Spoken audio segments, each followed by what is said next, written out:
¿Qué tal? Continuamos con el tema ondas y óptica. La vez pasada teníamos que habíamos llegado a que la misma ecuación diferencial que tenemos para las oscilaciones verticales es la que tenemos para las oscilaciones horizontales siempre que hablamos de un oscilador unidimensional. Entonces, como no se pueden distinguir una dirección con la otra, porque ambas están trabajando bajo las mismas hipótesis y se llegan a las mismas ecuaciones dinámicas, entonces eso nos da cierta facilidad porque nos permite atacar problemas como este, en donde directamente vamos a decir que prácticamente cualquier dirección es equivalente a las demás. Pero me arrepiento de haber dicho que inmediatamente íbamos a atacar problemas así, sino que quiero afianzar un poco más los conocimientos de lo visto con oscilador unidimensional y hacer un ejercicio. Y dicho sea de paso, creo que sería una buena idea que cada vez que terminemos de ver algún concepto teórico, hagamos puntualmente algún ejercicio. Entonces voy a correr esta barra, que esta barra supongan que significa cambiar de tema, y lo que voy a hacer es introducir un ejercicio y después sí, ahí sí ya cambiamos de tema y pasamos a sistemas de varios cuerpos oscilantes. Entonces vamos a poner de subtítulo ejercicio. Y quisiera que veamos algo que en el fondo no puede faltar, que es el tema del péndulo. Es decir,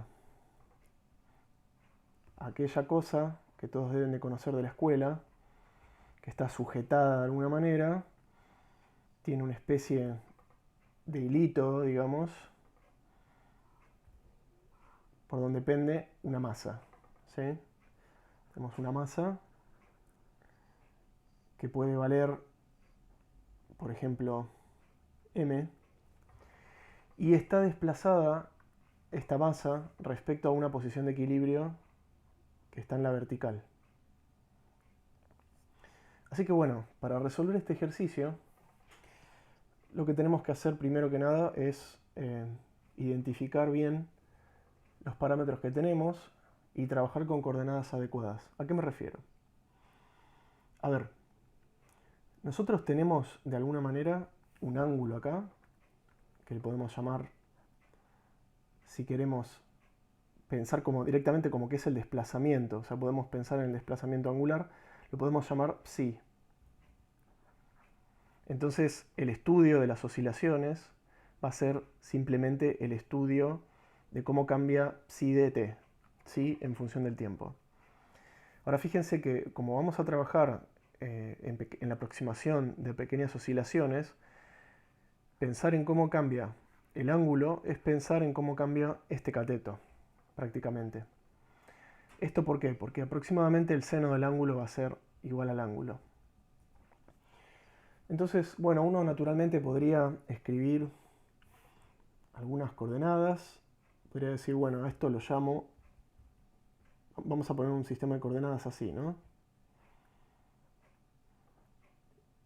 Esto podría ser x versor y esto podría ser y versor. Y lo que vamos a decir es que no nos vamos a quedar con este sistema de coordenadas, porque no es útil para este problema, sino que vamos a pasar a coordenadas polares, en donde, bueno, parándonos en la masita, si suponemos que el sistema de coordenadas x, y está fijado acá, este es el origen, parados en la masita, nosotros tendríamos coordenadas r, tita como versores que las dirigen. ¿Sí? Y bueno, después por supuesto tenemos parámetros tales como L, la distancia desde la masa hasta el punto de donde pende. Y bueno, obviamente tenemos que considerar en este caso a la gravedad. Que ojo, a la gravedad la tenemos que descomponer. Entonces, bueno, primero escribamos quién es el versor R. Vamos a escribir a los versores en general. El versor R es coseno de psi en x versor más seno de psi en y versor. Siempre para saber por qué vale esto, lo que podemos hacer es llevar la masa a este punto y darnos cuenta de que cuando psi vale 0, este coseno vale 1 y estamos prácticamente en x versor. Y cuando la llevamos la masa a este punto, psi vale pi sobre 2, así que este coseno se me anula y acá tengo un 1, entonces r vale i versor, que sería esta dirección. Bueno, y ahora quiero escribir, por ejemplo, a psi versor, que ¿quién sería?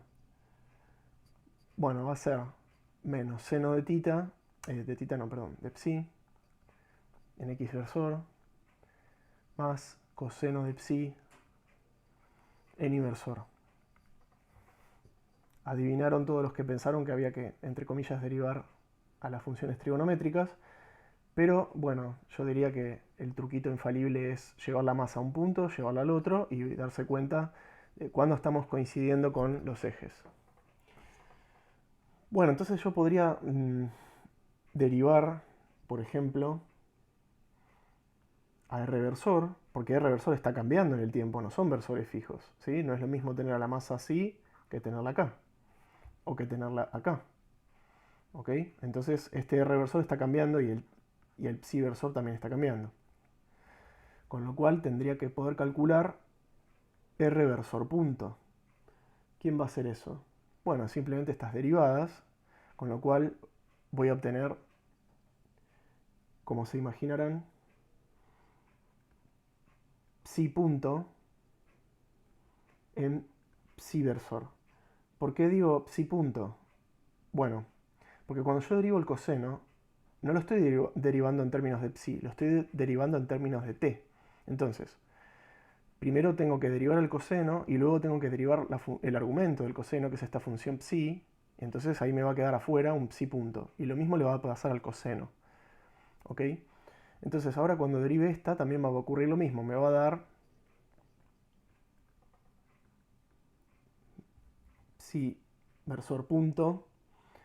Me va a dar menos psi punto en r versor. ¿Sí? Salen los psi puntos y vemos que tenemos este signo menos acá, o sea que me queda menos esto. Y bueno, a partir de acá también podría hacer la segunda derivada de los versores porque tenemos aceleraciones, ¿sí? Entonces, r dos puntos va a ser psi dos puntos. Primero voy a derivar esto a propósito para que me quede algo en r y después voy a escribir como algo en r más algo en psi. Entonces, cuando yo derive este versor, tengo esto. Entonces acá voy a tener menos psi punto cuadrado R versor, porque tengo este ya a priori, y luego voy a tener más psi dos puntos en psi versor. Y respecto a este versor, si yo quisiera hacer la segunda derivada de esto, voy a tener psi dos puntos en R versor, y ahora menos psi punto la derivada de esto, que es esto, que está acá. Entonces va a ser menos psi punto cuadrado en psi versor. ¿Ok? O sea que yo ya sé cómo se mueven mis versores y qué, digamos, qué, entre comillas, velocidades tienen y qué aceleraciones tienen. Ahora el problema es bastante sencillo porque, por ejemplo, si yo quisiera ubicar a la partícula, darle una posición para todo tiempo, solamente tengo que poner un vector que sea el r de t. Es un vector que está, digamos, con origen acá, llegando hasta acá. Vamos a ver, voy a hacer un poquito de espacio. Este vector sería el r, un r de t. ¿Ok? Y ese vector es muy sencillo porque simplemente se escribe como L en R versor. Siempre vale L. Este es un péndulo que, digamos, no es un resorte esto, ¿ok? Es un hilo que está fijo, está tenso. Entonces, si yo quisiera hallar la velocidad y la aceleración de la partícula, es simplemente derivar este vector. Sería R vector punto es L punto por R versor. Y si yo supongo que L punto vale 0, directamente solo tengo que derivar esto. Entonces, va a ser esto que se permanece como constante y derivo esto, que ¿quién es? Esto. Voy a tener L psi punto psi versor. Esto de nuevo porque L es constante. Bueno, y ahora si yo quisiera saber la aceleración de esto, otra vez suponiendo L constante, esto no va a cambiar y nos va a quedar esta derivada dos veces, o sea, psi dos puntos en psi versor, y luego la derivada del versor multiplicando todo esto. Bueno, derivamos esto primero para escribirlo de la siguiente manera. Nos va a quedar menos L psi punto cuadrado en R versor más L psi dos puntos en psi versor. Entonces yo lo que voy viendo, esto perdón, es la segunda derivada, es un R dos puntos, es que cuando quiero escribir la ecuación de Newton, yo tendría que escribir algo así como fuerza igual a masa por aceleración, ¿verdad? Bueno, ¿quién es mi fuerza? Mi fuerza simplemente es la fuerza peso. Yo voy a escribir la fuerza peso es igual a mg. Y acá tendría que descomponer mg. Pero es muy sencillo. Mg, vamos a ver. Mg sería, fíjense, si yo la pongo acá, ¿no? Esto ahora lo borro.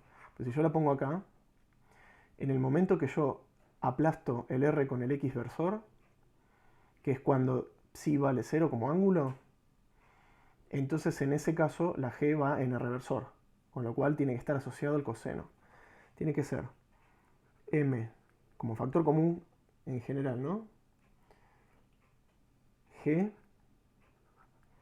y va a ser coseno de psi en R versor.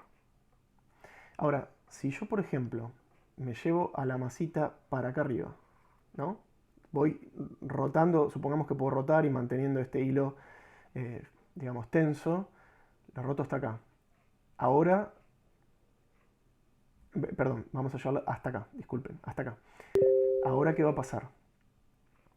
Que de repente voy a tener la coordenada, voy a tener, perdón, en dirección psi versor y G va a estar en menos psi versor, mientras que no va a tener ninguna componente en ese momento en R versor. ¿Ok? O sea que eso se da cuando psi vale pi sobre 2. Con lo cual tendría que ser, borro con cuidado, ahí está, menos seno de psi en psi versor. ¿Ok? Espero que no se haya perdido nadie en el camino. Si no, también lo que pueden hacer es un dibujito, o sea, se vuelven a graficar esto, pero se concentran en lo que pasa en la masa y escriben en una situación genérica R versor, psi versor, y saben que el ángulo psi está acá. ¿Ok? Entonces a G lo pueden descomponer de esta manera, ¿no? Poniéndolo acá y viendo cómo se va expresando en función de la rotación. Bueno, entonces ahora podemos escribir nuestra ecuación de Newton. La ecuación de Newton es P igual a masa por R dos puntos. O sea, esto es fuerza igual a masa por aceleración. ¿Ok? Quiere decir que esto es esto. Y quiere decir que tenemos esto. ¿Sí? Voy a hacer una cosa. Antes de escribir esto, por un momento me voy a quedar con las masas. Van a ver por qué. Igual ahora las vamos a eliminar. Bien, entonces, yo tengo esto. Pero esto es una ecuación que tiene dos direcciones, porque R está en R y en psi y G está en R y en psi. Entonces, nos quedan dos ecuaciones que son mg coseno de psi esta es la que está en R, nos va a quedar igual a menos ml psi punto cuadrado. Y menos mg seno de psi, la parte que está en psi, nos va a quedar igual a m por esto. M por L por psi 2 puntos. Bueno, entonces, fijémonos, el movimiento está acá, en la coordenada psi, ¿ok? Entonces, esto que está acá es la ecuación de movimiento.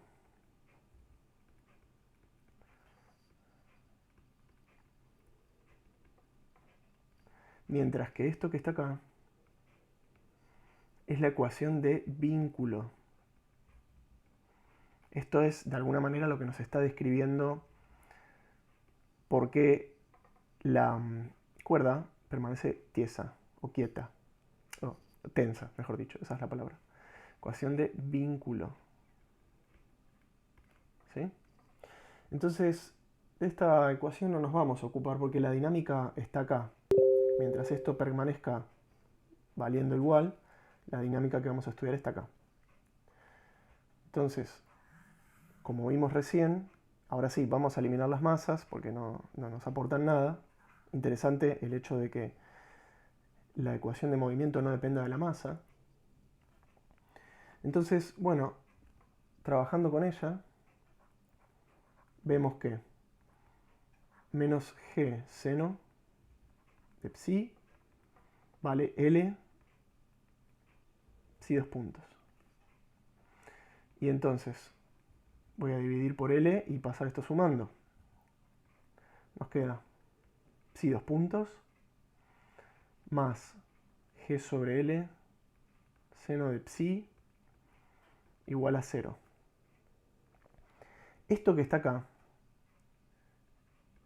es una ecuación diferencial ordinaria, pero no es lineal homogénea. ¿Sí? Pero, o sea, esto es, vamos a decir, pero es no lineal. Es homogénea, pero es no lineal. No tenemos psi, sino el seno de psi. Ok. Entonces, acá viene la hipótesis que nos va a llevar a las ecuaciones que siempre teníamos.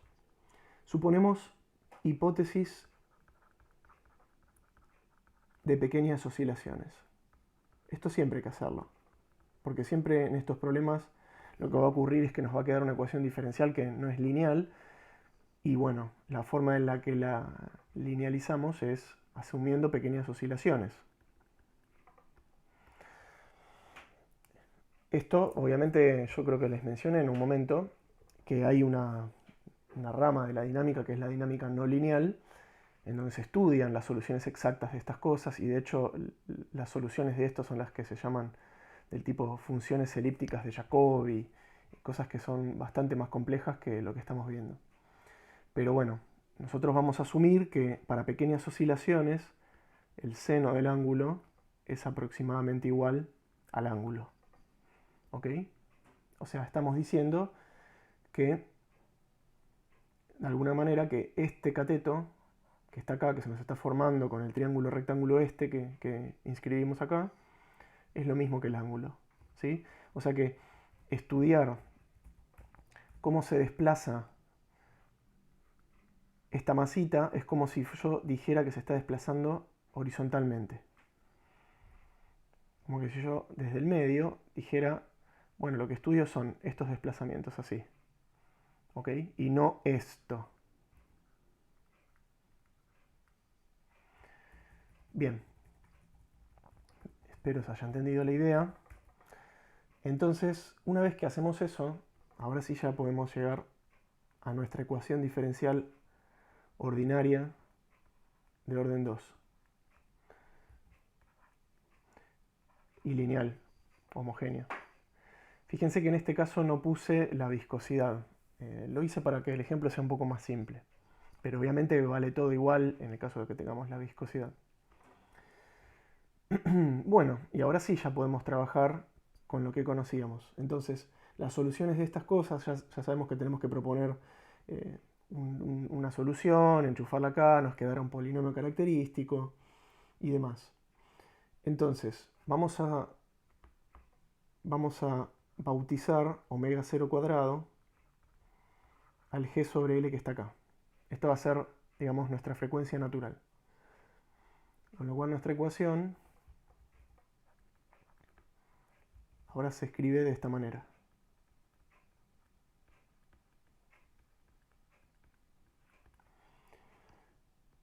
Y bueno, estamos más que invitados a proponer, a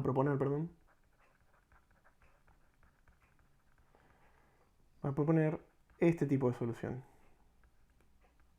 Una solución que vaya como a por e a la lambda t, lo cual nos va a llevar al polinomio característico y como venía diciendo,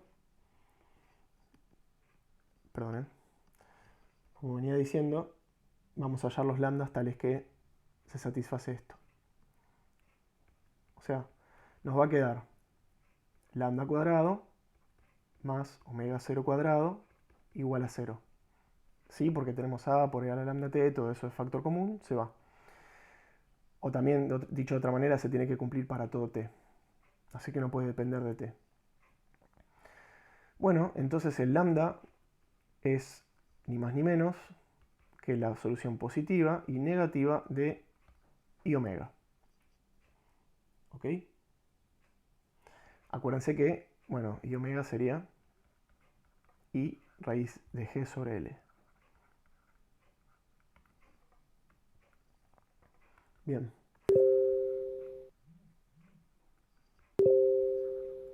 Sigo llevando esto por abajo.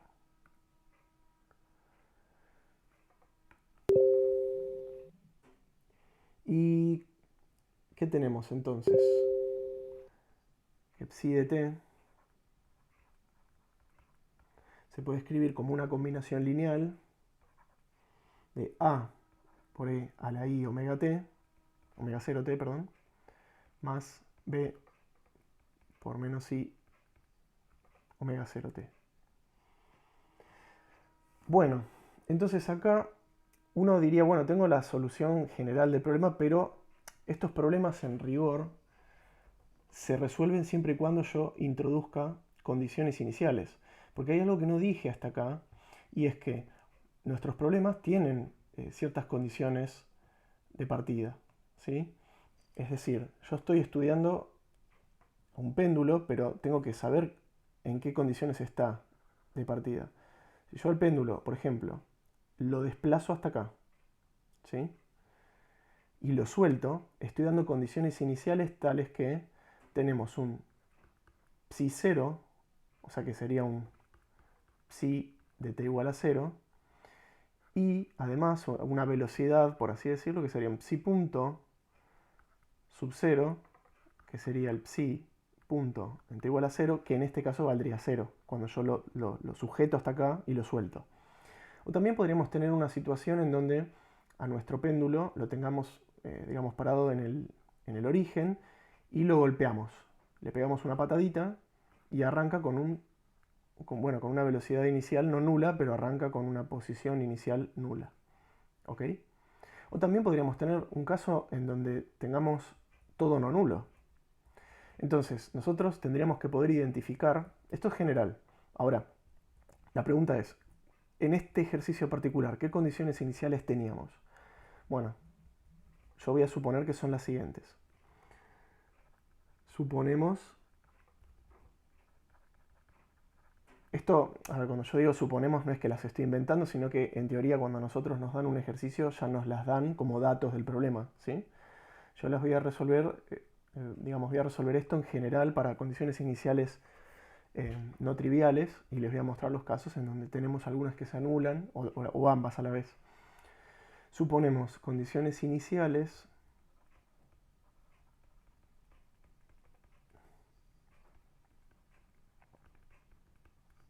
en adelante les vamos a llamar CI para no alargarlas tanto, que van a ser las siguientes. Psi de 0 va a ser un psi sub 0. Y psi punto de 0 va a ser un psi punto 0. Dos números, cualesquiera. Bueno, veamos qué pasa. Entonces, cuando psi vale 0, tengo psi 0, y esto es prácticamente llevar las exponenciales a 1. O sea, me queda a más b.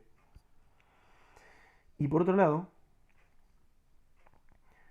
cuando psi punto está evaluado en el origen, en el 0 de los tiempos, que vale psi punto 0, esto me queda, bueno, acá hay una derivada en donde me estaría bajando, fíjense,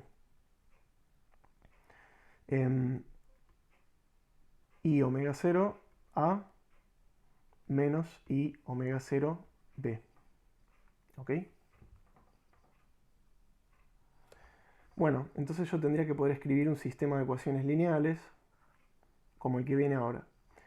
Yo tendría que poder decir que tengo a más b igual a psi 0, y luego tengo i omega 0, que lo puedo sacar de factor común. Vamos a poner a menos b, y acá vamos a poner como que mandamos el i omega 0 dividiendo.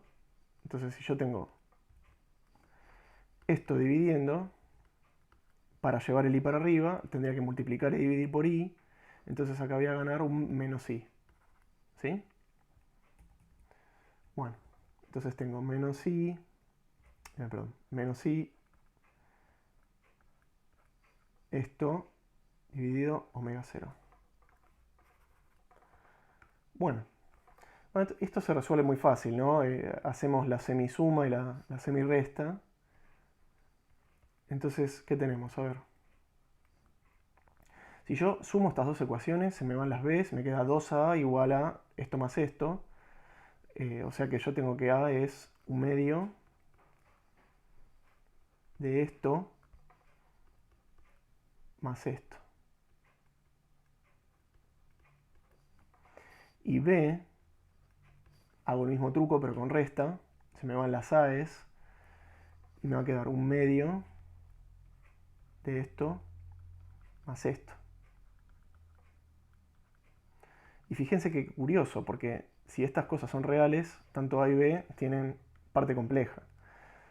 Y uno diría, pero ¿cómo? ¿Es una amplitud eso? ¿Cómo puede ser compleja una amplitud? Bueno, vamos a ver.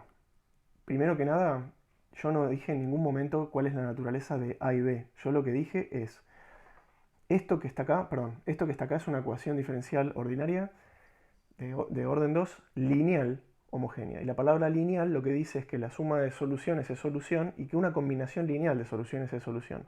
Yo acá tengo una combinación lineal de soluciones.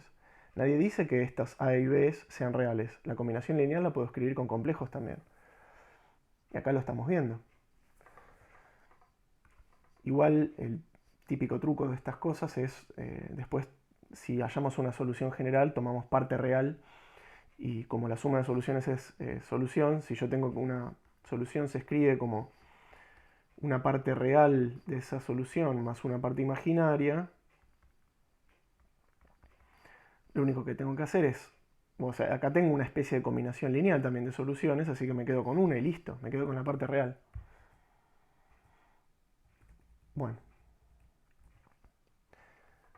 una vez que tengo esto, yo lo que puedo hacer es decir esto. Fíjense. Psi de t era a por e a la i omega t más b por e a la menos i omega t, ¿no? Bueno, pero a es esto.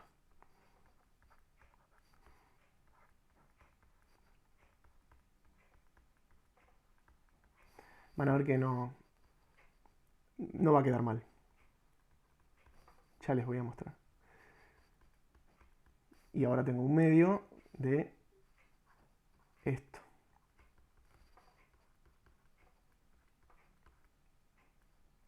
Ah, perdón, me faltó el punto acá.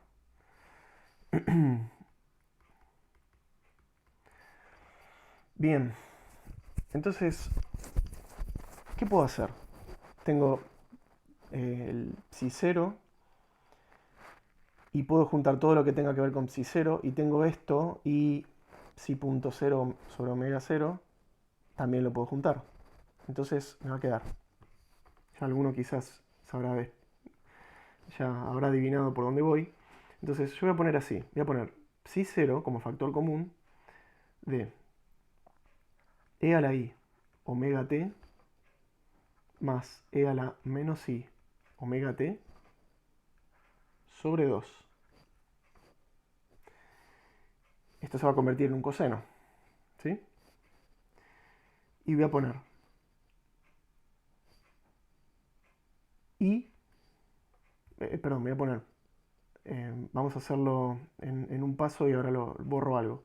Voy a poner psi 0 punto sobre omega 0 y voy a tener, permítame un espacio y ya les muestro por qué.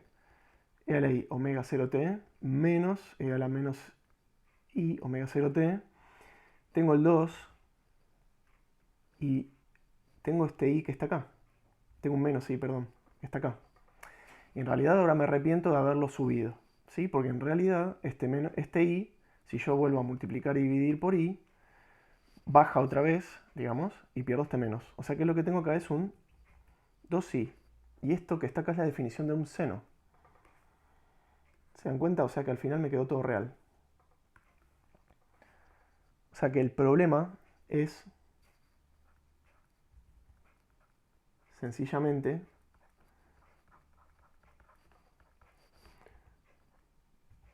perdón, es psi 0 coseno de omega t, de omega 0t, más psi 0 punto sobre omega seno de omega 0t. Y antes de terminar, porque esto bueno, sería haber terminado el ejercicio, es más, creo que voy a prescindir de esta línea porque con la hoja se termina el tema. Antes de terminar, lo que quiero mostrar es lo siguiente. Uno me diría, bueno, pero ¿por qué tan complicado? Si yo veo un péndulo, tendría que ver una función sinusoidal o cosenoidal. Tendría que ver un coseno o un seno. ¿Por qué me estás exponiendo la solución como, perdón, expresando la solución como si fuera un coseno más un seno? No, no entiendo nada, uno podría decir. Bueno, no es tan grave, porque pensá que vos podrías esto arreglártela, ya lo vimos en la anterior clase, uno podría arreglárselas para decir que en vez de un coseno, suponete que yo tengo A coseno más B seno, yo esto me lo puedo arreglar para decir, bueno, esto es un amonio por coseno de omega 0t más una fase inicial. Y esto también es igual a un bemonio por seno de omega 0t más otra fase inicial. ¿Sí? O sea que hay toda una equivalencia entre estas cosas. O sea, yo puedo reconstruir acá un coseno de omega 0t más una fase, pero con otra amplitud, y lo mismo si lo quisiera hacer desde el punto de vista del seno. O sea que esta solución preserva este tipo de escritura. Pero yo quiero dejarla así por lo siguiente, creo que es más intuitivo por lo que sigue. Fíjense, la mayoría de los casos son que el psi 0 vale 0 y que este no es 0, por ejemplo. Uno de los dos es 0 y el otro no. Entonces, la solución, ¿qué hace? Elimino esto y obtengo un seno. Entonces me queda esto.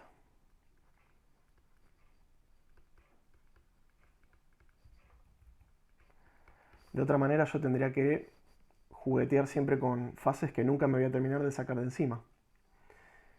En el caso, por ejemplo, en donde psi 0 no sea nulo, pero sí la velocidad inicial, o sea, en el caso donde yo desplazo, dejo quieto y suelto. ¿Ok? En ese caso, el péndulo se va a comportar con el coseno. ¿Por qué? Porque esto se anula y esto no.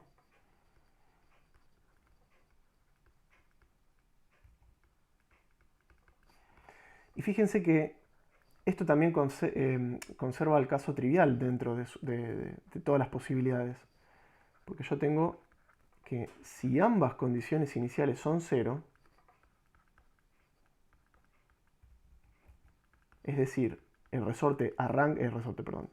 péndulo arranca sin haber sido desplazado y sin nada que lo patee, el psi de t me da idénticamente la función nula. ¿Ok? Es el 0 de t. ¿Por qué? Porque esto se anula, esto se anula. O sea, esto me está diciendo que para todo tiempo el psi se va a quedar en el mismo lugar. Bueno, espero que les haya gustado. Este es el péndulo simple de toda la vida, de la escuela, con un poquitito más de calidad ahora.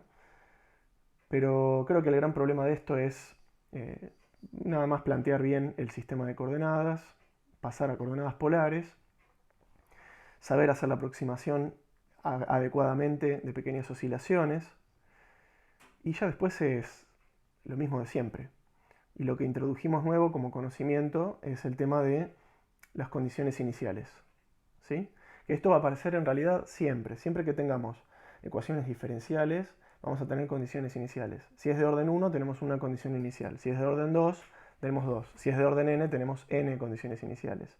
Y luego cuando tengamos otro tipo de sistemas de ecuaciones, perdón, ya me adelanté demasiado. Cuando tengamos ecuaciones que ya son varias, se acumulan las ecuaciones, vamos a tener sistemas de ecuaciones diferenciales y ahí ya vamos a tener que plantear otro tipo de condiciones iniciales. Van a ser matrices esas condiciones iniciales, no como en este caso que son dos cosas que las podemos, digamos, meter adentro de un vector.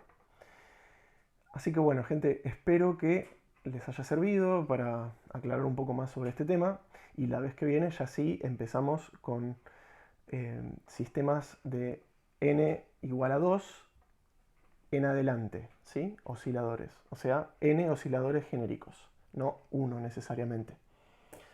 Así que bueno, les mando un abrazo, espero que anden bien, que les esté gustando esta lista de reproducción y prometo que siempre cuando terminemos un tema teórico vamos a ver un ejercicio para tratar de esclarecer lo más posible el tema.